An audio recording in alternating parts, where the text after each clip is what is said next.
જય ઉમિયાજી। હું વિનોદભાઈ તરસીભાઈ અઘારા। કાલે એક દુઃખદ ઘટના બની ગઈ હળવદમાં। નવનીતભાઈ આદરોજાએ આત્મહત્યા કરી લીધી વ્યાજખોરોના ત્રાસથી।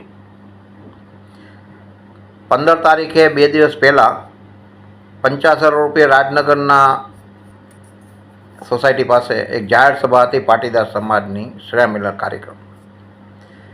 સુરતથી અલ્પેશભાઈ કથિરિયા આવ્યા હતા। બહુ મોટી મોટી વાતો કરીને ગયા। મનોજભાઈ પનારાએ બહુ સમાજની તાલીઓ પડાવી। જનકાંતિ સભા કેપિટલ માર્કેટે થઈ હતી 2 મહિના પહેલાં 3 મહિના પહેલાં। ત્યારે ટીડી પટેલ મનોજ પનારાએ આહવાન કરેલું, હવે કોઈ ફરિયાદી નહીં બની, આરોપી બનશું।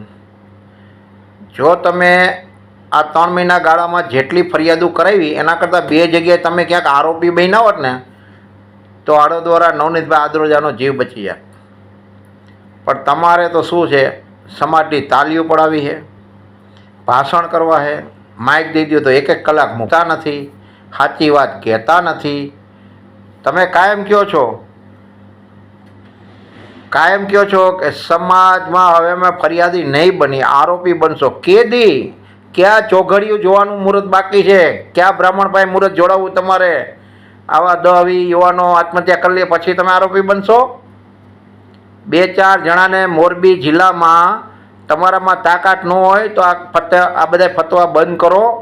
અમે ગઈઢા થઈ ગયા, પણ જે અમારી તાકાત છે, રવાપર ગામે એક અહુર હતો, લીલાપર ગામ ઉપર હાલી ગયો હતો, તેથી અમે એને ઘર ઉપર હાલી ગયા હતા અને અમે 48 મહિના સુધી કોર્ટમાં તારીખો ભરી છે। તમે હતા ભેગા, પણ તમે તો કમનસીબે આવી ગયા હતા। હવે તમારા આવા પ્રકરણ કેદી કરવા છે?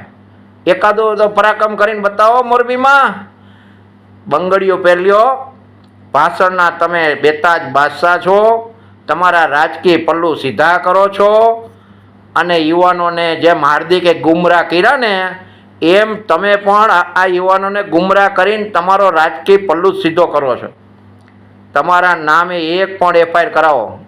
મોરબી જિલ્લાના પાટીદાર સમાજ માટે તમે એકવાર તો એફઆઈઆર કરાવો અને એકવાર તો તમે આરોપી બનો। ગામમાં તમે કહો 100 લુખા હે, તમે 2 લુખાને તો આંટી આવો, તેવડો આંટી આવો 2 લુખાને અને આરોપી બનો। તમારી તાકાત નથી। તમે માઇકના નેતાના ભાષણ કરો છો ને એના નેતા છો, ભાષણના નેતા છો। મારે તમને શું કહેવું?